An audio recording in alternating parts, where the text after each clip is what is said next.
আরও বিভিন্ন এই সভা সাফল্যমণ্ডিত করতে শারীরিক ও আর্থিক যত রকমের সাহায্য সহযোগিতা প্রয়োজন আপনাদের কাছ থেকে জেলা কমিটি সাহায্য সহযোগিতা কামনা করছে।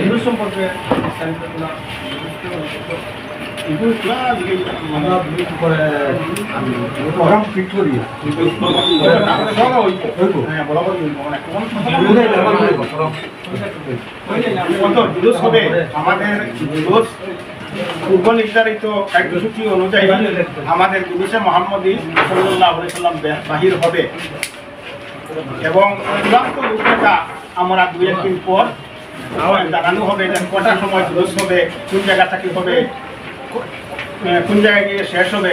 চূড়ান্ত রূপরেখা আমরা 2-1 দিন পরে আপনাদের মাধ্যমে জনসাধারণকে জানিয়ে পারমিশন তো আমরা অ্যাপ্লাই করেছি, পারমিশন তো আমরা পাবো আশাবাদী।